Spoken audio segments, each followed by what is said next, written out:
So I'm going to be teaching you how to play wh40k Imperium Maledictum. It's the newest tabletop RPG system from Cubicle 7.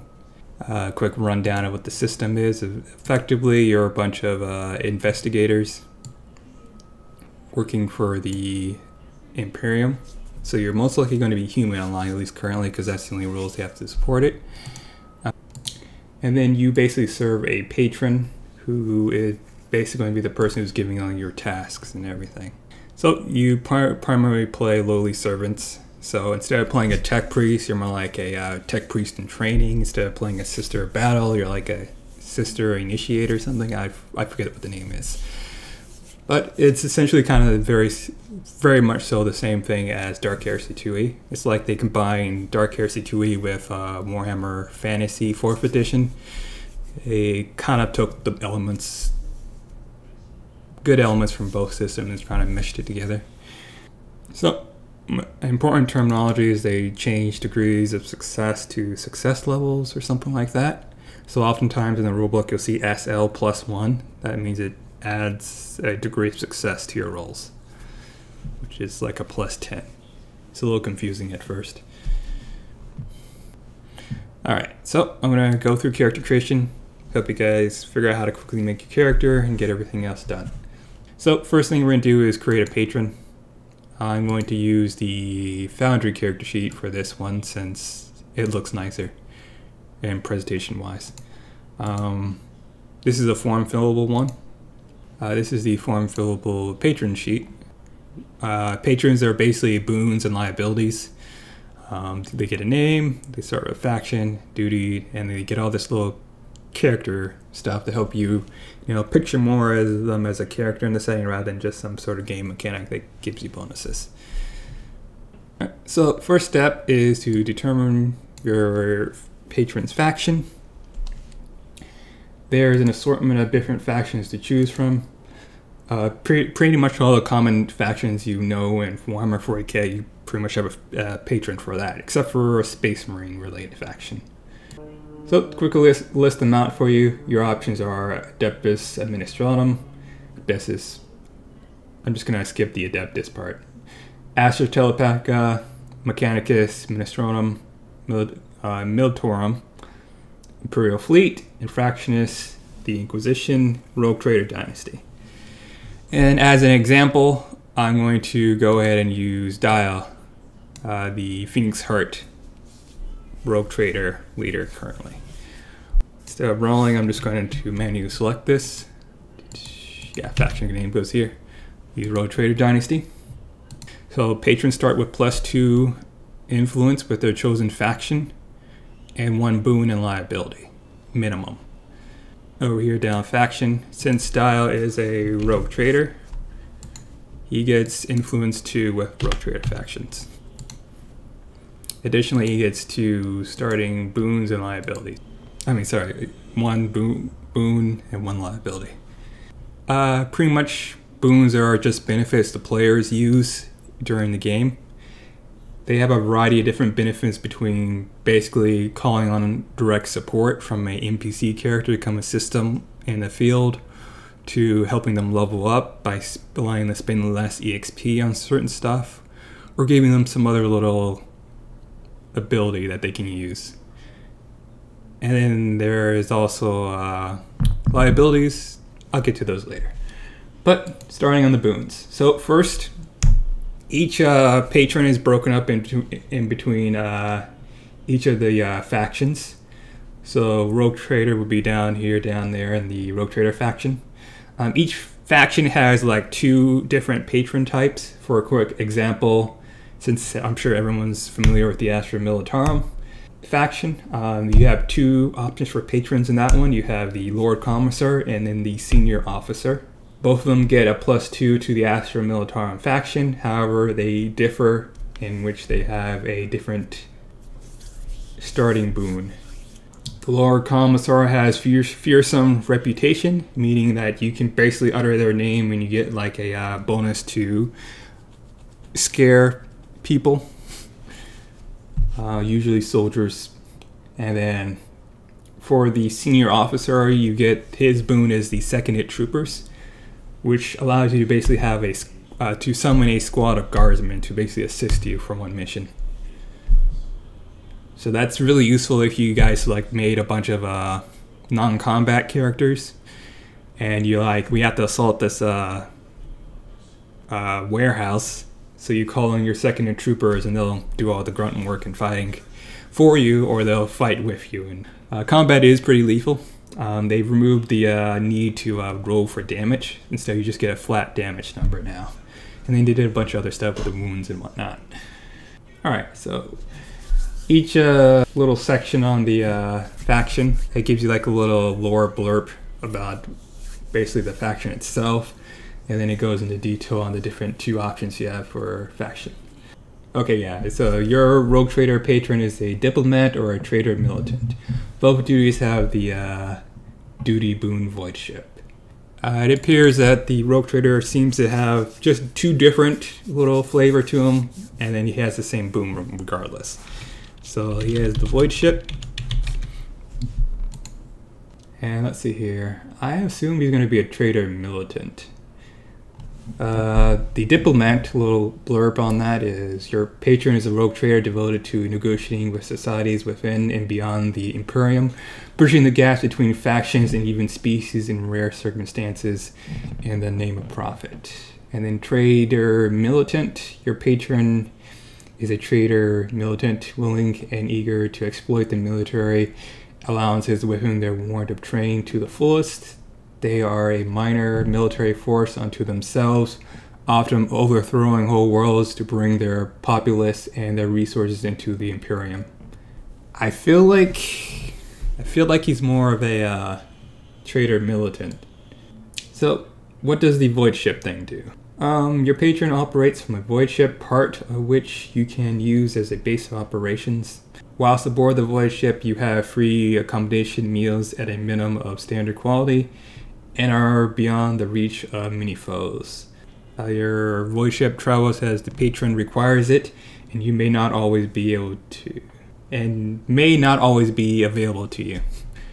Pretty much, kind of like a summary of that stat blurb is that essentially you get free food at standard quality, and it's effectively a base, a well-fortified base, as it's difficult to reach because it's a void ship, but it's not impossible to reach. That's very important.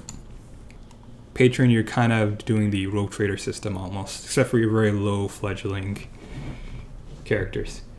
Alright, so I went with trade militant. There's a random chart to decide what random liability and what random boon you get. Since he has one boon already, that means I had to determine a liability. On this chart is D10. I got an 8. Strange tastes. Oh my.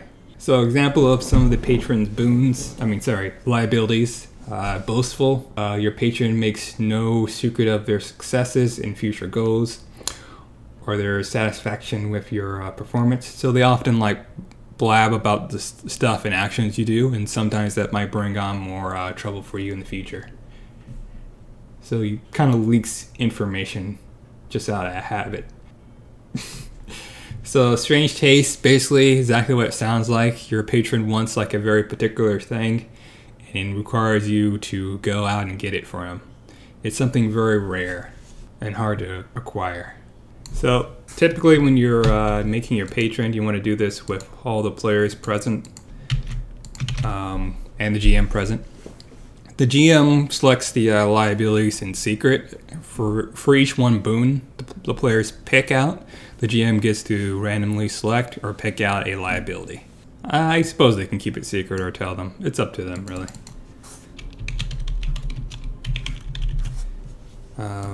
In Foundry, they have little buttons to allow you to like hide them so people can't see it. So in my custom setting, the Phoenix Heart Dynasty was once almost overthrown by a rogue tech priest, so his enemy is going to be the tech priest. Well, I'm actually certain on this one. So the Marshall Training Facility, like you said, some traders, there are boons that allow you to basically purchase your upgrades for your character cheaper. This is one of them concerning skills advancements. It allows you to basically buy a certain class of skills at a lot cheaper. There's also one for getting implants and guns. I'm pretty interested in the drop squad and air support because currently their void ship isn't going to really do anything in gameplay. And I want to make sure the players actually have like a boon they can actually like call upon to use. Now that I have three boons, I need another liability in order to equal it out. Dial has at least 2 enemies, Mechanicus and Inquisition, hands down. Now moving on to the liability. For liabilities, you can have a corrupt patron, so he either works for some scumbag or he serves the ruinous powers in secret. Okay, I think argumentative might fit much better than grabbing enemy again. So basically, the summary of it is essentially at the start of each mission, your patron picks a faction based on the GM's discretion, and he has an argument with them. This drops your influence down by -1. So what exactly is influence? You can use your patron's influence instead of your own. Each point of influence gives you a +1 SL on social tests involving the faction in question. Alright, so determining motivation. Motivations are conflict, information, material, reputation, and unity. Unity, the Imperium's strongest when all of its servants cooperate by word or by bolt. Ensure they do so. They're basically pretty self-explanatory, but quickly sum it up. Conflict, they believe that strife creates strength, so they like conflict between other factions to make them stronger. Information, you basically believe knowledge is power, or the patron believes that knowledge is power. Material, they want to acquire as much assets as possible.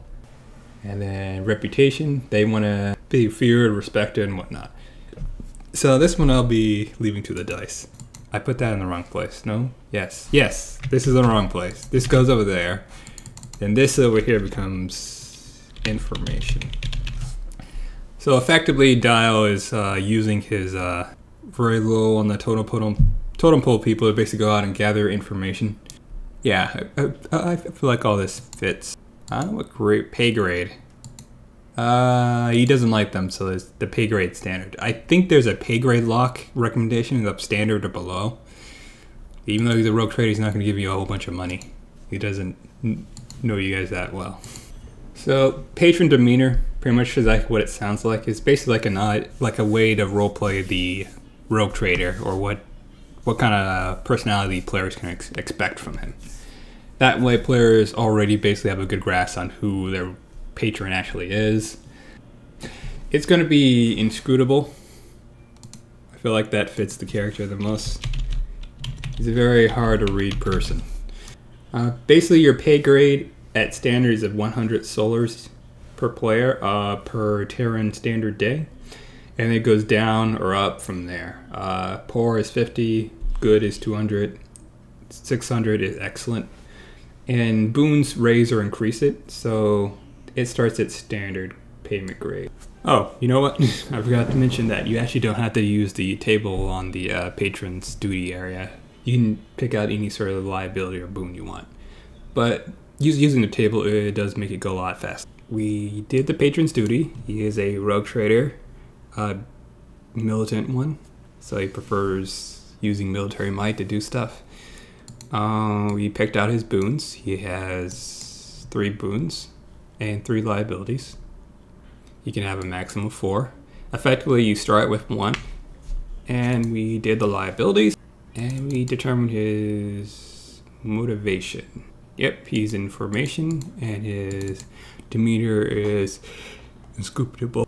Alright, so that's pretty much the patron creation process. How long did that take? 47 minutes. But I was rambling about lore and whatnot. So let me finish, do a quick summary of the lore. So Dial is the leader of the Phoenix Heart Dynasty. He's a rogue trader. he prefers to use his military might. His military might consists of a fleet of different void ship captains, as well as the military called the Goring Rangers, a Astra Militarum regiment led by Lord Commissar Albert de Sigmund the Seventh. He specifically hired you guys, the players who work for him, to hunt down information for him, so he can effectively strike on it. He'll probably hire someone more professional to limit the threat, or hire someone else to do like the more important part of the job. I don't know, but I felt like that just fit the best. And then his personality is inscrutable. His demeanor is, it's kind of hard to tell. He seems to be upbeat most of the time. He's very self-indulgent, kind of greedy, a little optimistic maybe. I don't know, maybe too optimistic. And then down here, he's a bit of a loose cannon. So he's a loose cannon. He plays by his own rules. He does what he needs to get things done, meaning he works with Xenos. He hires Xenos to do stuff, bad things to bad people. All right, moving on. Enemy Mechanicus, because Mechanicus try to kill him and take his stuff. He's argumentative. He'll often get into disagreements of other factions for reasons. So that's pretty much the Rogue Trader. Now begins the how to make a character. Alright, so making a character, pretty much have to roll a stat array. You are encouraged to make your character more random, because then you get bonus EXP. So make sure you completely make your character first using the random option, then determine if you don't like that option, then you can manually pick what your stats are. Your character creation for your player character is split into a bunch of steps. They list it out as characteristics, origin, faction, role, equipment, adding detail, bring your character to life, and finishing touches. I like this system because Imperium Maledictum does what Dark Heresy 2E does, and you basically do like a, hey, I started out as a guardsman, then I get to be whatever I want as I go along. This system adds even more flexibility by adding even more things at the very beginning. So now you can be a guardsman who's really skilled at tech use by simply selecting Forge World and then picking Warrior. Each advance grants only a +5 in a chosen skill. And then during character creation, you cannot exceed 2 advances in a skill and a maximum advance in 1 specialization. All right, so your stat array is going to be 2d10. I guess I'll show you my array. All right, so in Foundry, I do my rolls like this, just a quick brackets, and you just spam them together. That makes rolling very easy. This is some pretty good stats. So a very important thing about this random generation, it says to roll each of the 9 characteristics in order and make a note on the results. If you feel your character would be improved if you swapped one of the results between characteristics, go to step 2, and so on. But if you're completely happy with your random rolled stats from left to right, so for example, mine would be 33, 33, 29, 30, 36, 31, 36 again, 35, and then 37. I'll go into what these stats mean a little bit later. So as a result of just doing this right here and go, I'm happy with this, I gain 50 EXP, like that. Now, if I'm not happy with this, I can go to step 2 in the character creation process, and I can rearrange the 9 numbers rolled in step 1. So if I decide I don't want my tech to be 30, I want my strength to be 30, and my tech can be 29, then I would, let me just go ahead and do it so you can follow along. So say I swap those 2 around. That means that I forfeit 25 of that bonus EXP. That 50 bonus EXP I got, I forfeit effectively half of it. So instead, my current would be 25. And if I'm still not happy with that, I can roll my characteristics again and swap the characteristics around until you get something you like, but don't gain any bonus EXP. And then alternatively from that, there is a point buy system. Let's say I don't like, I'm going to redo my stat array. The reason why I like this is because it makes people make their characters a lot faster rather than taking forever trying to make sure they get the perfect stat in the perfect spot. Let's say I'm trying to make a very powerful sharpshooter character like a sniper. My ballistic now is 30. So am I going to change my character concept or am I going to reroll my stats? That's the kind of thing what I like to try to avoid. So I like this character creation process because it's pretty straightforward that, hey, it's all randomly rolled. You place it left to right. If you don't like it, you re-roll it, but you lose the XP. So hopefully people will go, ooh, I get bonus EXP for doing it randomly the first way, and I'll just make my character concept work. And so they'll just get 50 EXP. All right, so what are these characteristics?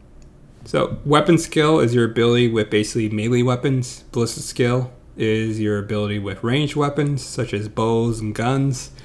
Weapon skills are like swords, axes, basically fists, anything that's a melee weapon. Strength is basically a stat that adds to your melee weapon damage and ability to carry stuff. Toughness is your soak stat. They changed it a little bit in this system, so now it is makes you harder to kill essentially, and it helps you withstand poisons and toxins in harsh environments. It also increases your health and stamina and resistance. We'll have to go into that more when it comes to combat. I've been reading that as tech this whole time. That right there is toughness. TGH is toughness. AG is agility. This is basically your stealth stat. Basically, move silently. That's what that says in this little paragraph. Allows you to act first, so it's also your initiative and dodging incoming attacks. I think it's also good for parry too. Intelligence is for doing all the smart stuff like tech use, hacking stuff, crafting skill, finding clues, I think gambling still for some reason. And then perception, PER, is your ability to basically spot danger and other hidden stuff. Also use awareness. Anyways, willpower is your ability to resist psychic power, overcome fear, and helps you cast psychic powers. So it's your spellcasting stat. Fellowship is basically your social skills. So next step is determining my origin. So you can determine your origin randomly, which is what I'll do.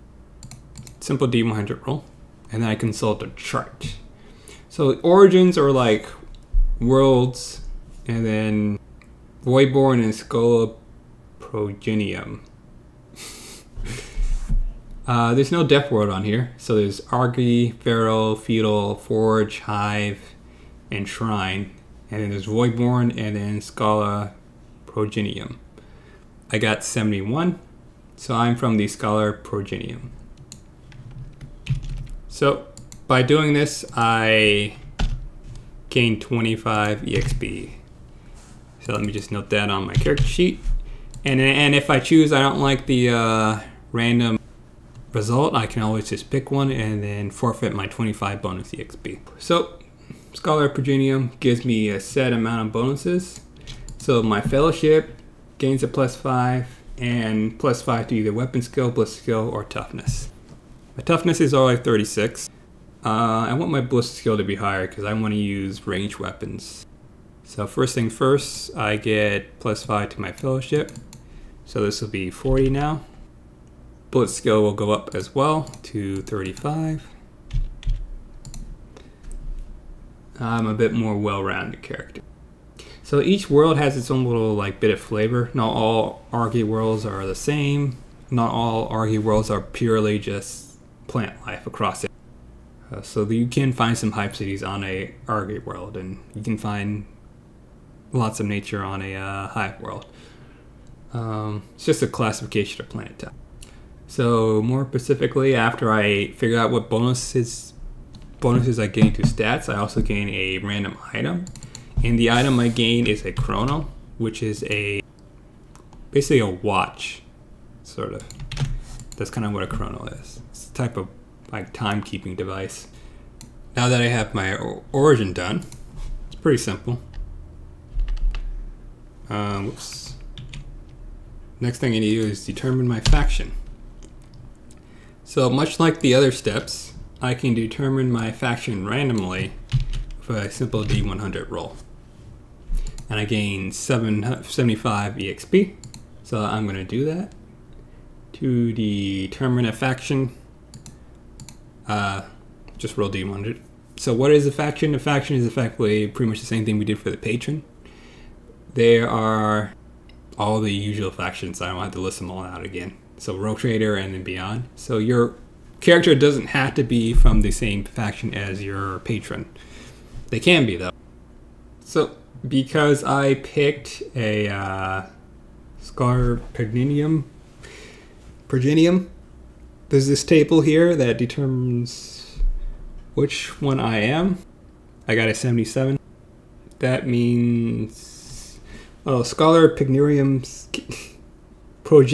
cannot be a infractionist faction.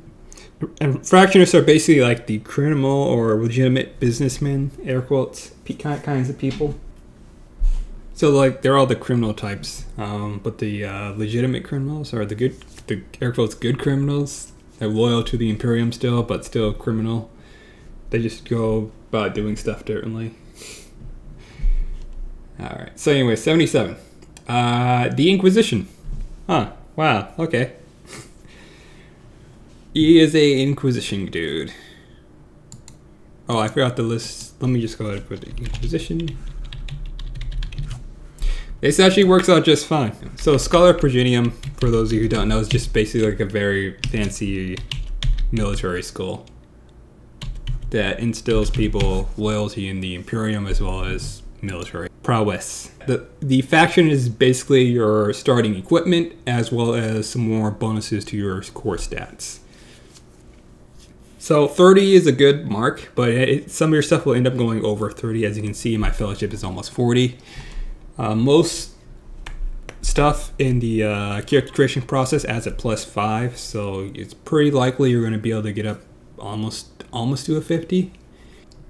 With each faction, it then has duties, and these are like recommended packages, so you can easily fit into the role that you wanted to fit into more quickly. So it helps speed up the character creation process. You're not gaining anything extra from picking those. You either go with like the big generic stat block of items they give you, or you pick one of your duties. You don't do both. So let me go down to something that's pretty common. Everybody knows Tech Priest, I feel like, so pretty much it breaks it down into Apprentice Engine Seer, Apprentice Generator, and Apprentice Logos. So the Apprentice Generator would have skill advances that lean more towards Medicae and Tech, and it gives you a augmented sensory organ, one eye, and an augmented heart. And then it also has the stat boost of +5 intelligence and toughness and logic 1. That's a skill. While the Engine Seer, its package includes +5 to intelligence, +5 to agility, logic 1, piloting 2, tech 2, augmetics, respiratory system, and augmetic arm.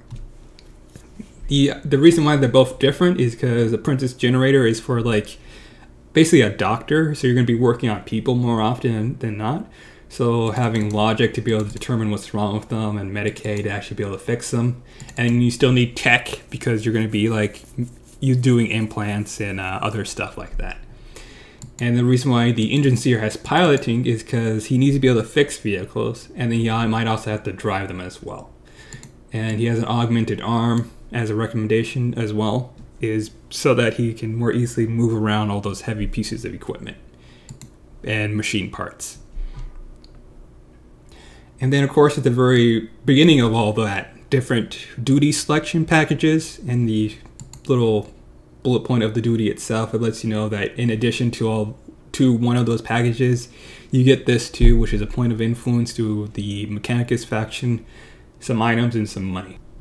And then by comparison, the full option thing in which you pick out what you want from it it's either this big block of text or one of those packages I mentioned off. So you can get +5 to intelligence and +5 to either toughness, agility, or perception. So right then you can already see that it kind of figured out which one you're probably going to need per those tasks. And I would say being able to +5 to agility is actually pretty useful. People in Dark Age 2 keep using it as a dump stat for some reason. So they can't dodge incoming gunfire or attacks, and they move extremely slow. But it's up to you. You can always make the very same duties using this giant stat block. So instead of having agility on the engine seer, you can easily switch it to perception by simply not picking the engine seer stat recommended package itself and just focus on the Adeptus Mechanicus benefits package. So you would just go intelligence +5 and then perception +5. And then the next bullet points are basically 5 advances to spend on a bunch of skills. They're all basically the ones listed out in the other packages. And then you also get some basic implants as well. And last time I checked, implants were like worth 2,000 solars each. So don't walk down a dark alley by yourself if you're a Mechanicus person. That's a bad idea. It's bad for your health. I'm going to go on to the Scholar Progenium so I can get my character creation done. I don't want to ramble on too long about something else. Oh, not Scholar Progenium. Inquisition. That's why I roll. So it gives you like a good 3 paragraphs or 6 paragraphs on information about the Inquisition, so you know who you're joining. And then it goes into the duties. The duties for the Inquisition are an acolyte, an exorcist, or a sage. To make this go faster, I'm probably going to roll a 1d3 and then randomly pick it. And if I don't like the result, which will be 4, I'm going to make it myself. I got a 2. So my choices were acolyte and exorcist. So I am a exorcist. So at the very beginning it says, rather than picking from the options in the faction benefits box, you can choose one of the following duties to quickly create your character. Additionally, you have +1 to influence with the Inquisition. There's something else in there, but I want to quickly just like write this in so I forget it. Oh, that's right. I randomly picked my faction, so this goes up by a certain amount. 8. Oh, no. That's a 90. I have 90 bonus EXP now. Alright, so back to this. Then I also gained the Ever Vigilant talent. I'm ever vigilant. I don't remember what it does. I have a las pistol. Las weapons are basically the most trustworthy sidearm. They shoot energy stuff at people. And I also have an armored body glove. A glow globe. This is basically like a light, like a lantern or a light or a torch, essentially, but really fancy. Where are my items? Okay, there we go. A set of manacles. Manacles are, you know, handcuffs. And I have 400 solars. Is there a place to put my money? If not, I'm just going to put it right here to save time. Next thing is I decided to go for Exorcist, so I have a +5 to Perception. And then I gain a +5 to Willpower. Now I gain Skill Advance. Awareness goes up by 1. Intuition goes up by 1. Lore goes up by 1. And Present goes up by 1. I also gain a Auspex. Auspex is kind of like the bane of my existence. It's like a mechanical MacGuffin device that basically detects stuff. And the lore, they don't really say exactly what it's capable of detecting, just says it's capable of detecting basically life signs and chemical emissions. And things that players like to argue it can detect is that it's a sonar device, or it can function or it can detect traps, just like detect traps. It doesn't matter if the trap is mechanical or made out of wood, it just detects it, which is a point I was trying to make several times It's trying to prevent them from using it. And then they act like it gives them like a +20 to awareness. But that was in Dark Heresy 2e, so. I rambled a little bit, but that rambling is done as we realized we're done with the faction. See how quick and easy that was? I just picked a package and I was done. Okay, now then, we're on to the role. So, the faction is basically like your job. You can think of it that way. And then the role is like what you actually did in your career, in your life. There is a role for random talents because this system is rather lethal. So you can give the players like a random talent that usually makes them better. I don't think there is any talent that really makes them worse. The player is able to get blank at a D100 roll. Or they can get 2 talents if they roll a 99. So it adds an extra little amount of randomness to the thing. You don't get any extra EXP for rolling random for a random talent. It's an option roll that adds an extra random talent to your character sheet, so you probably shouldn't just use it. So, in the rulebook for the roll, you can either choose it and gain no bonus EXP, or the GM, air quotes, the patron, can choose it for you, and then you gain a bonus of 50 EXP. So I'm the GM, so this is kind of like a conflict of interest, but I'm going to, I hope my audio has been working this whole time. So if I randomly determine my roll, sadly there's no table for randomly determining the roll. So let me just quickly count out the rolls and then I'll roll a dice to determine my random roll that I rolled for. That's weird the way I put that. I need to remember to read these words on the side because that might be important information. This little sidebar is like, hey, your roll might be at odds with your character's faction, but that's, you know, that's part of the fun. Hey, your stats might be at odds with your character's role and faction, but that's also part of the fun. Hopefully people take that to heart. It's a little small text to the side. Ooh, this is interesting. I didn't know this little snippet. So you can forego selecting a role and basically play a average citizen and then gain the role once you play the game. That's actually pretty cool. I might try that. So my theory in Warhammer 40k is that if you look at your stat blocks, let's see here. Yeah, this one right here. So in Dark Heresy 2e, you get a +20, and then in Only War you get a +25, and then in Death Watch you get a +30. So my theory is that a +10 is like the average human, and so on and so forth. So by default, guardsmen are of course not the average person. They've been through like a whole bunch of training to make themselves way tougher than everyone else. So that's just my little theory on that. All right, so let's see here. The roles are kind of like the other part of like what you expect a faction person would do, sort of like an actual like career job or something like that. So the interlocutor, oh my God, the interlocutor, the mystic. Let me just do the mystic. That'll be very simple and straightforward. So the mystic is basically the spellcasting role. You basically start out with the psychic talent for free, as well as equipment to make yourself the psyker. So the psychic talent goes into details on how do you basically upgrade and purchase more psychic powers and what psychic powers you get for free. That's something people have missed by accident. The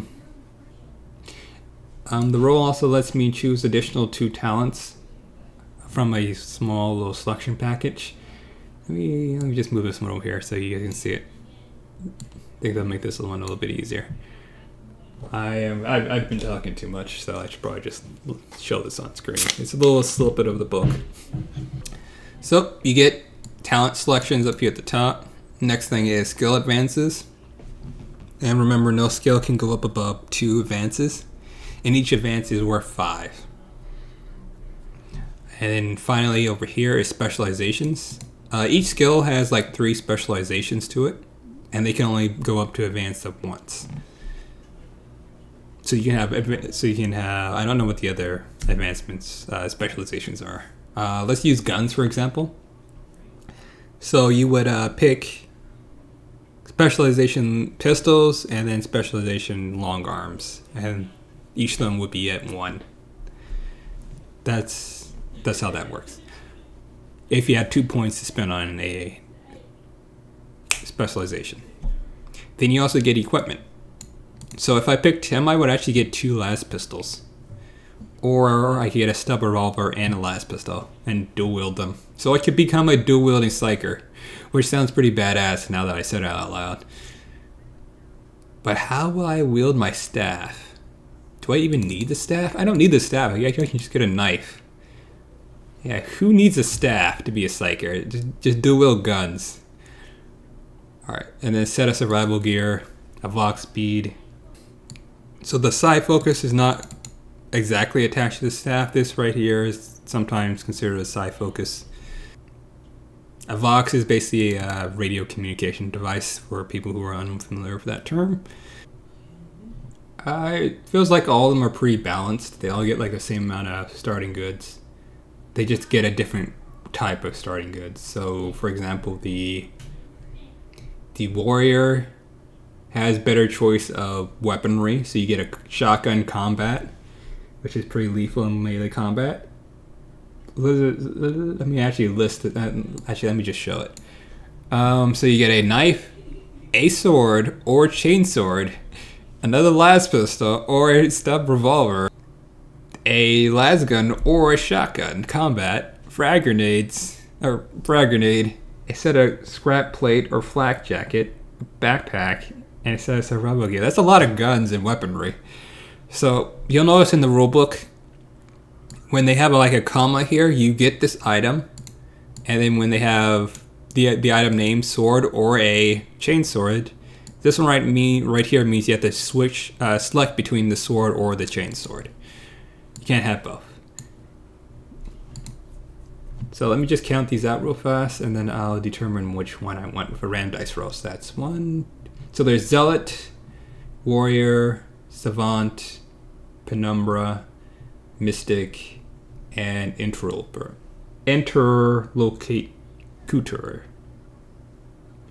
The nerd. The interlocutor is basically the type of person you would want doing all the ministratum stuff. The mystic is the psyker. The penumbra is the assassin. The savant is the mechanicus, tech priest kind of guy. So he's going to be more practical nerdness, I guess. I don't know. Maybe I pegged these.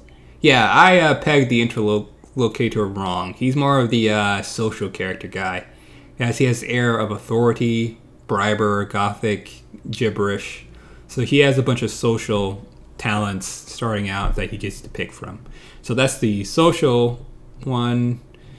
And then Savant is the more of the tech related guy who's able to like fix computers and hack them.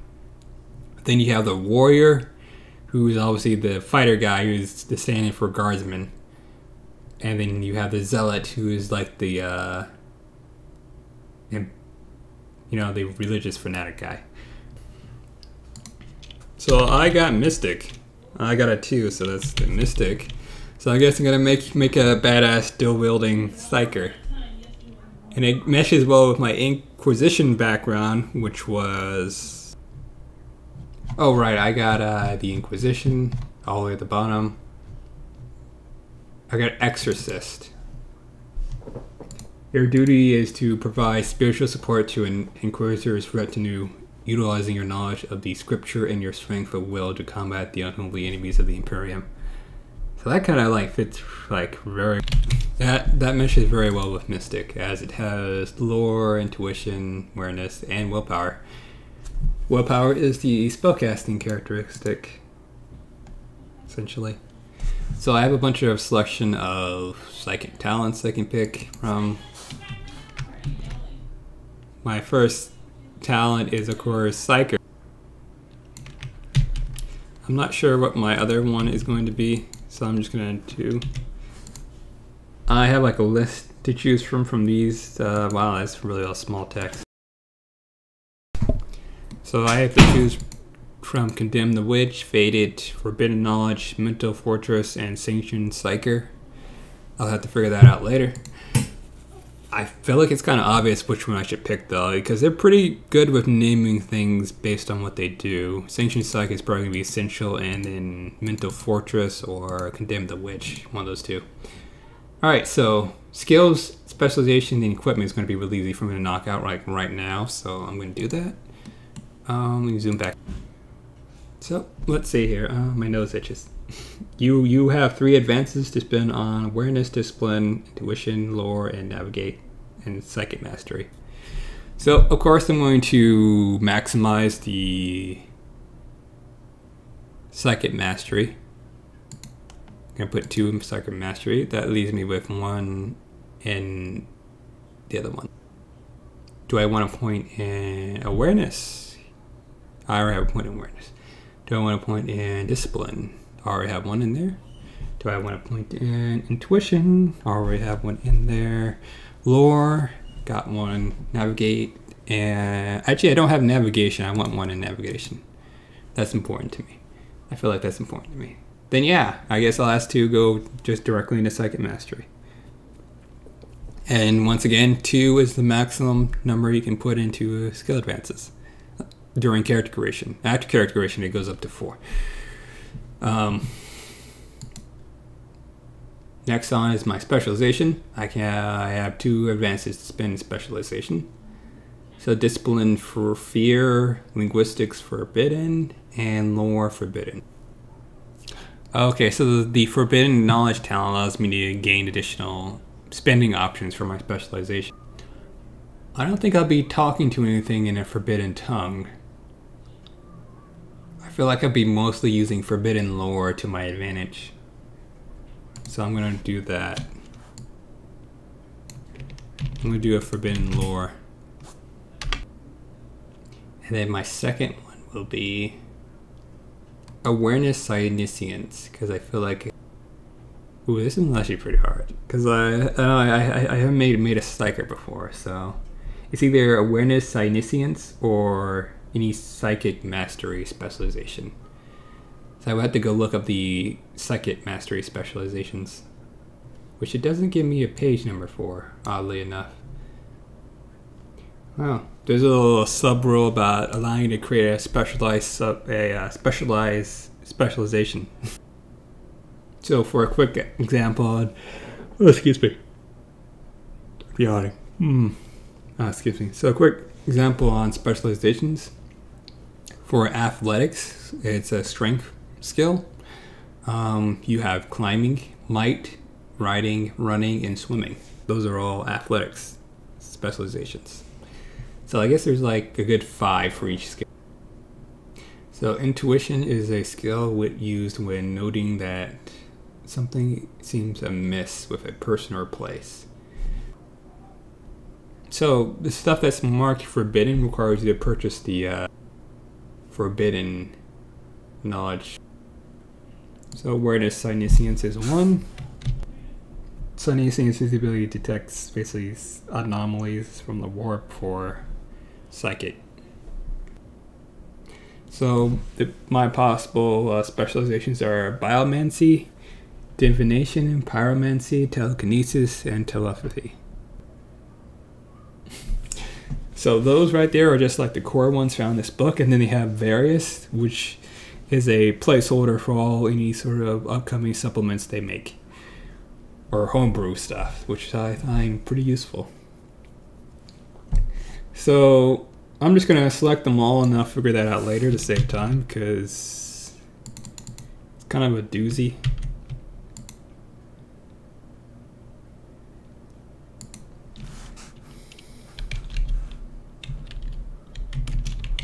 Kind of a time commitment to like read up on each of those specializations. I know biomancy is basically kind of like healing and buff abilities, sort of. And divination is like being able to see in the future. Pyromancy is just throwing fireballs and spraying fire and burning everything. Just lots of fire. Telekinesis is being able to lift objects with your mind. Telepathy is being able to speak to people without moving your mouth. That's a oversimplification, but you know, that's what I'm going to do to summarize these. All right, so finally moving on to items again. So I get I'm going to take the knife. And then I'm going to take the las pistol. So he's going to be dual wielding las pistols. And then survival gear.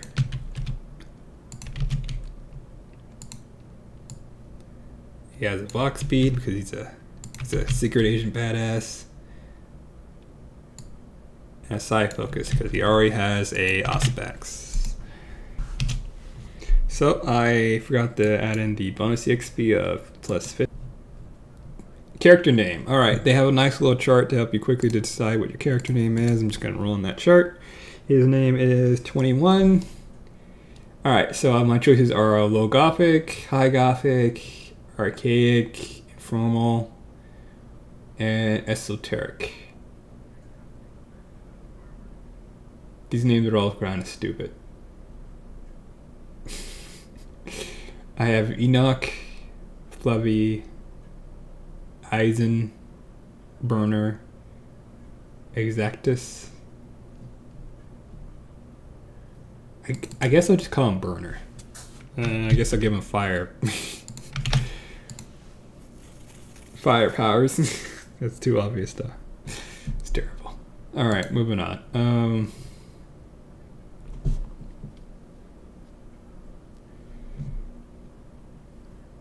Then he goes into detail about hair options, but I think that's pretty much it for character creation.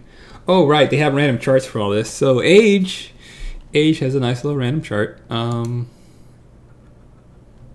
Equipment. I should probably do 81 first. Yeah.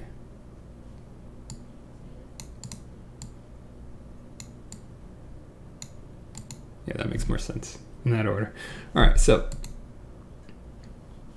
this is some really weird rolls. So let's see here. I'm gonna roll 1d4 to determine which age bracket he's in, and then I'll roll from there. He's a 4. Ooh, he's pretty old then. That is done.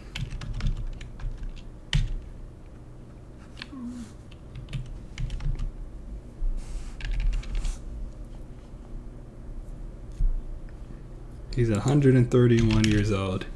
He's been working with the Inquisition for quite some time, training for almost 100 years to be ready for this undercover operation. And his eye type is 22. His eye types are wild. His eyes are wild looking.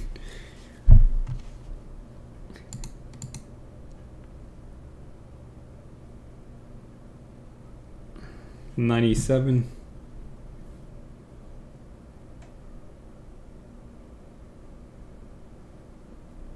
Oh, there's 2 charts for hair. Okay, so I have to roll again.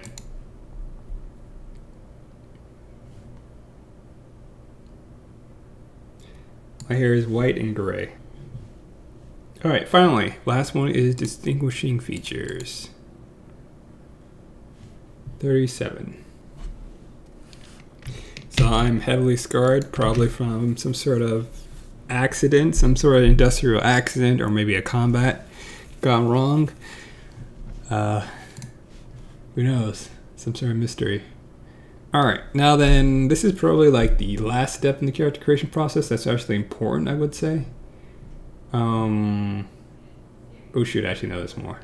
I could cover that later on in combat. How long have I been running? An hour? Oh wow, actually this is only taking an hour. I think character creation for actual players would probably take an hour to 2 hours. Just because you have more steps to go through. stuff to think out as well.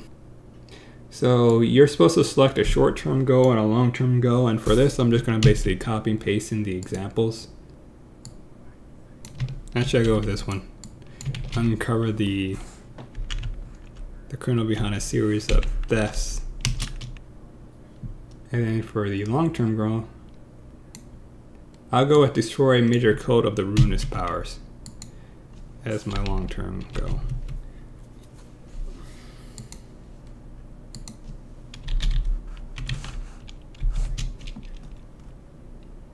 So these are examples from the book that I just grabbed. The purpose of this is basically you do the short-term one, you gain EXP based off of that. You do the long-term one, you gain a lot more EXP for doing that. That's essentially it. Did I forget something? No, I got the influence from faction. I won't go into detail about character goals. It goes into detail just fine on the rulebook. But effectively, the summary of it is there are goals in which you do to get EXP. Long-term goals give you like 500 EXP. Short-term goals, it doesn't say actually. Oh, it says 50. Okay. All right, now moving on to connections. So connections are things you share with another player. D100 determined connections. So first one's going to be for a dial, and the second one's going to be for a random player. I'm going to make up out of thin air. So 82 and 78. So 82 is blank has something I want.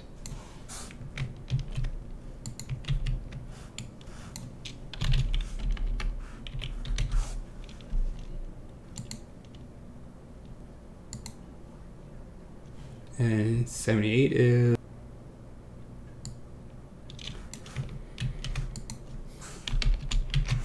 I heard blank questioning my beliefs. Who is blank? No idea at the moment, so I'm just gonna leave that blank. So those are the two questions. And it goes into more details on helping you bring your character to life. Actually, connections didn't bring the character to life section. That's weird. Now, the reason why I picked the character sheet because it kind of does a good job of letting you know how to get your combat stats. As you see, it says strength bonus plus toughness bonus down here. But let's start from the top. I have 140. Yeah, 140 is been cool. So my maximum wounds is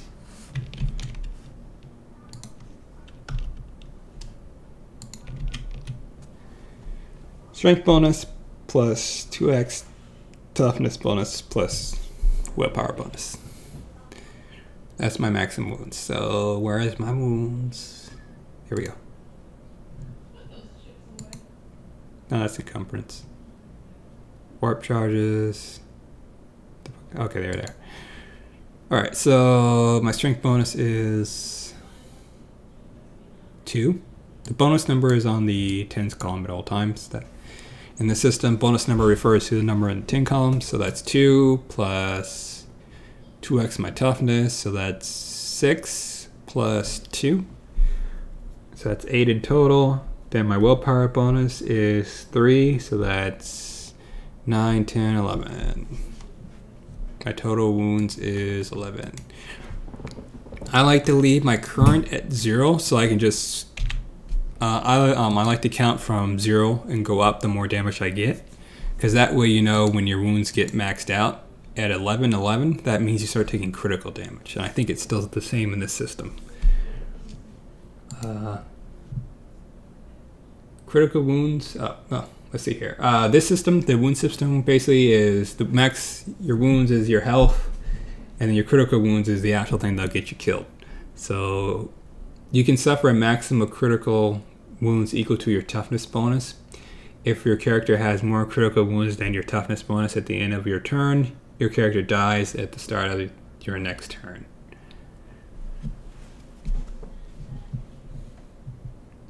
Initiative is perception bonus plus agility bonus. 3 and 3, so that's 6 total.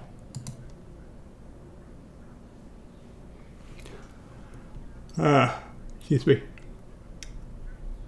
All characters begin with 3 fate.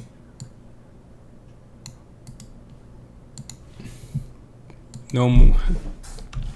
People usually complained when they rolled poorly with their fate.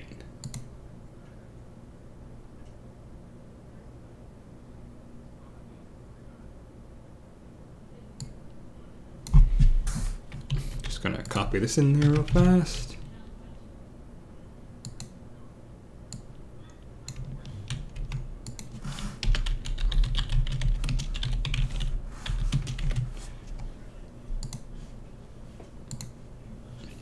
I don't see a section to track my critical wounds, so.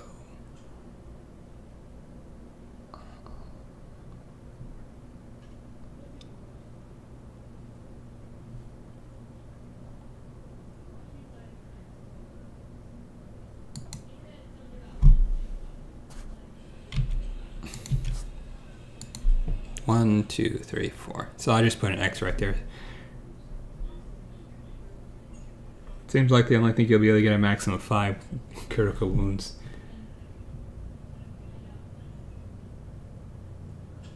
Then I have to choose a dominant hand, left or right. Where does that go? I'm going to do it with right hand.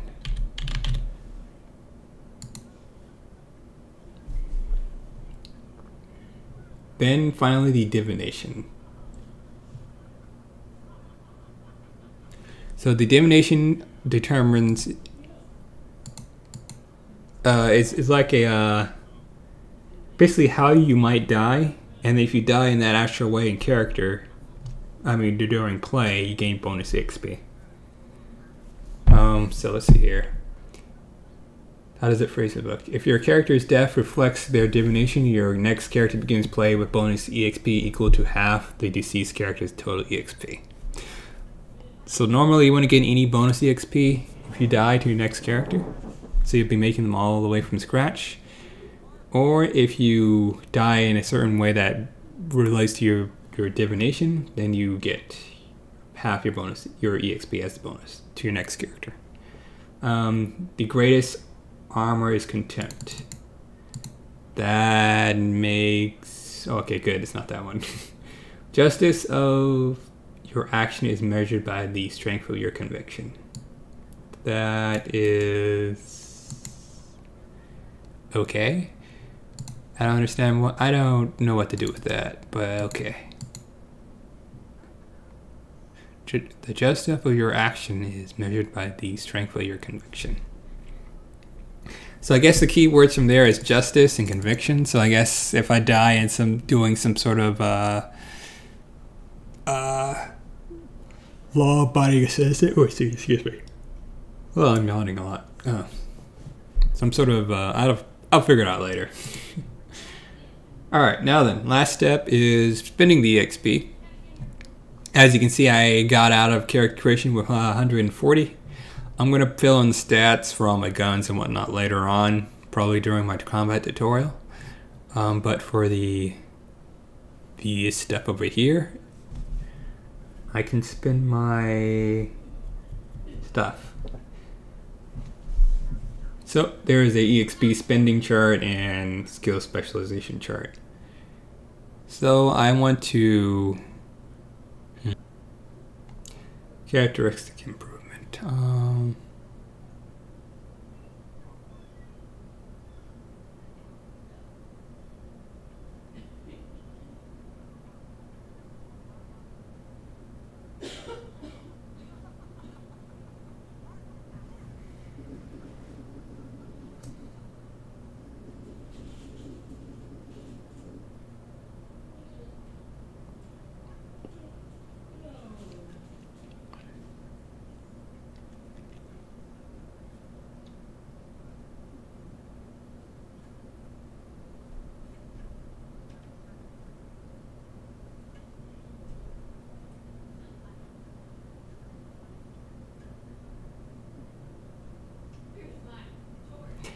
Reading the little stat block. Oh, okay, that's creating experienced characters.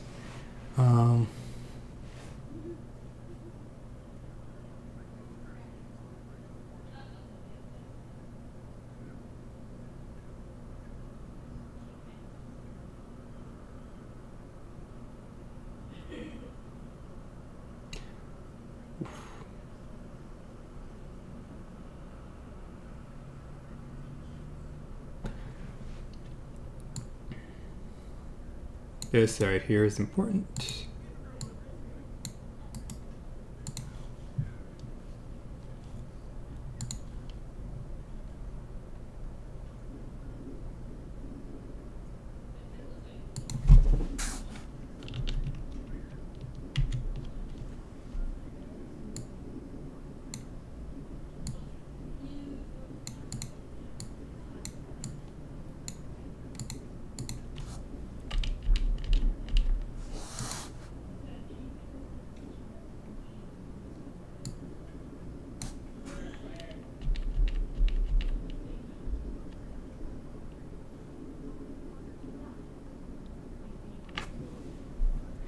So the maximum for normal humans is 60, and they can only raise their characters by 1 point.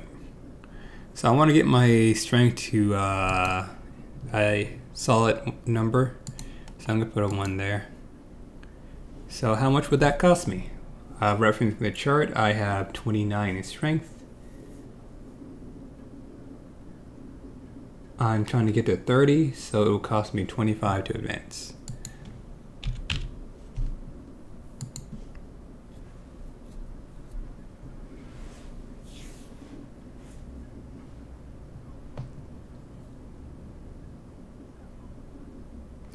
Next, I'm gonna, can I increase my? How many times can I raise my characteristic? Oh, excuse me.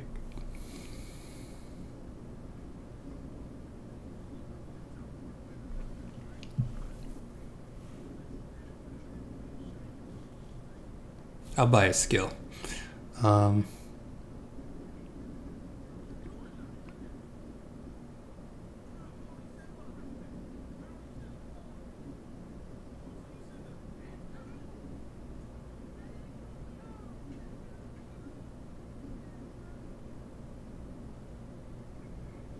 Alright, I'm thinking ranged because I want to be a dual wielding badass.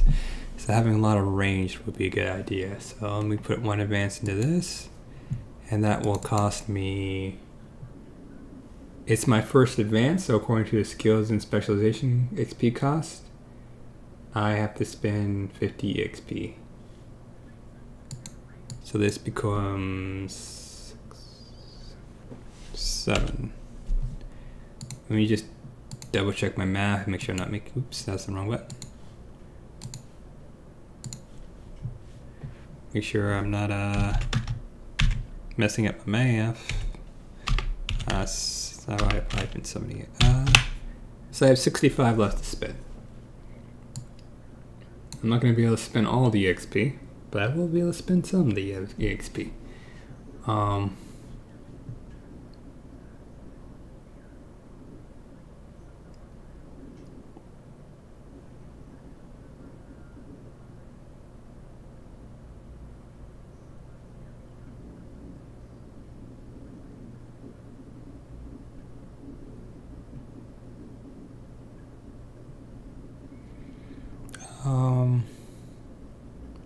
Trying to envision what I want him to be able to do. I think stealth is important because he seems to be the investigator type, so I want 1 point in stealth, which will cost him another 50.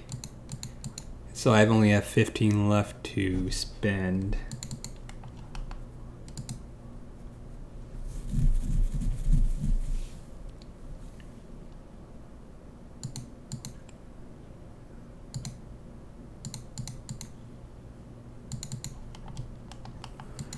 Yeah, I think that's it. Oh, excuse me. Then, of course, each advance gives me 5, so this is actually 40 now. This is 40, not 2, 43. This is 40, 37. Oh, no, that's not right. I was adding 3 to that.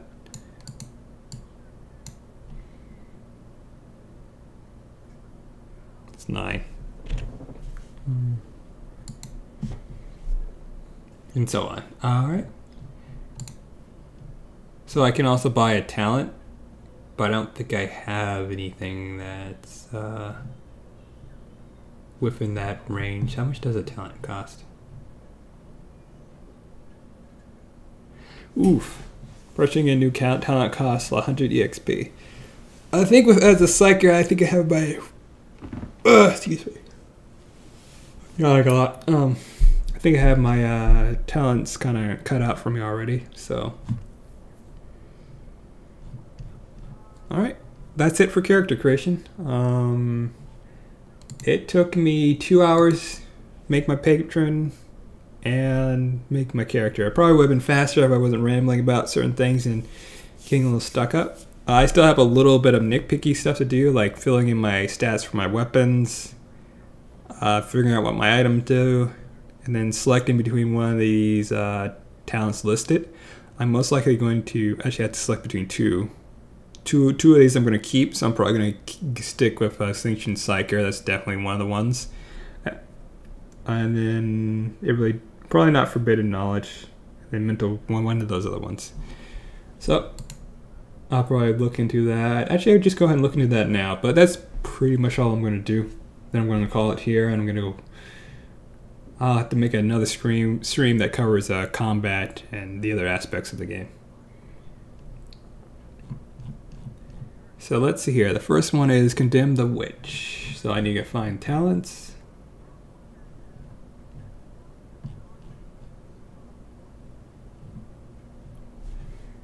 C comes before D. Oh, excuse me.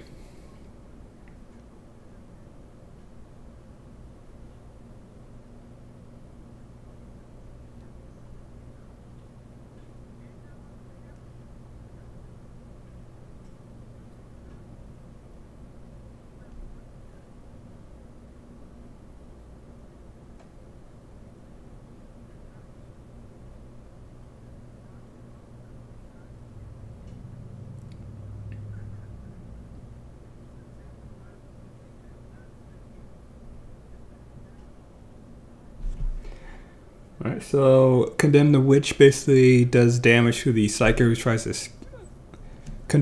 So when a Psyker tries to cast a spell, I can deny the Witch. If I succeed, I then Condemn the Witch does damage equal to the amount of warp charges that spell cost. Or the warp rating of that spell. Which is useful. It's like a defensive attack. I assume Fated just gives me more fate points. Probably what that does.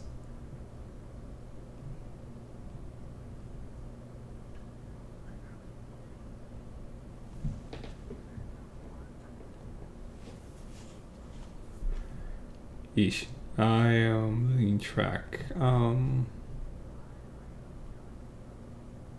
was it? Oh, there it is.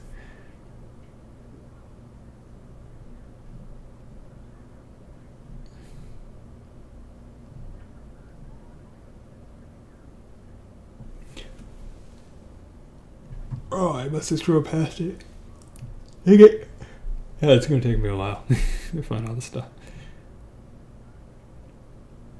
So there's a talent for gunslinging. I require Ambidextrous, 2 advances in ranged pistols. That's the specialization is the pistols.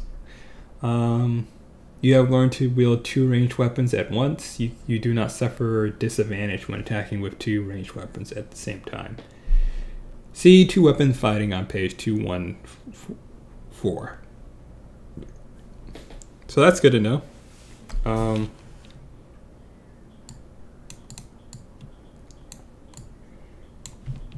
You just copy this down for later in combat. 2 weapon fighting is something people often like to do.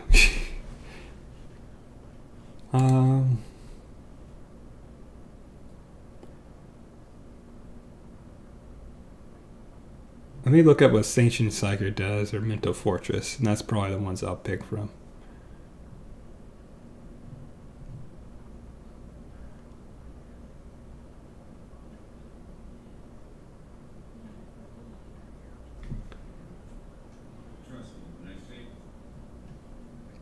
So Mental Fortress keeps mine from being red, plus I take less damage. So that's actually pretty good. And then Sanctioned Psyker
Sanction Psycho just boosts my warp thrust, although it doesn't really feel like it really does anything really impactful.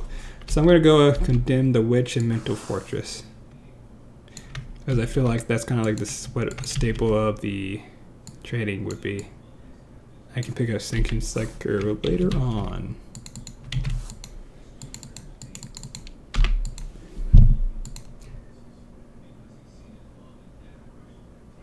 Oh, I can only take that during character creation. Okay, I guess I'm taking that during now then.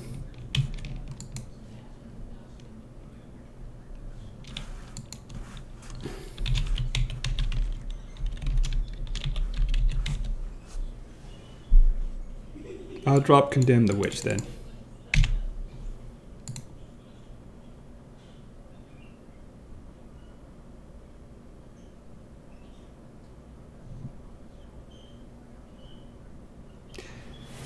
Yeah, you gotta make sure you double check the requirements for some talents. Some things can only be taken during character creation. Alright, so at the end of the day, I'm gonna call my character Burner Brian. People call him Burner Brian. Friends call him BB for short. Did I keep losing connection or something? Alright, well, that's how you make a character. So that's how you make a patron. That's how you make a character. I'll go into details in the combat section, what all the stats mean, past the character creation requirement of knowledge. But mostly you can just probably pick up the book. You'll be able to read through what all the individual stats do and how they function in combat. Alright, thanks for dropping by. I hope you had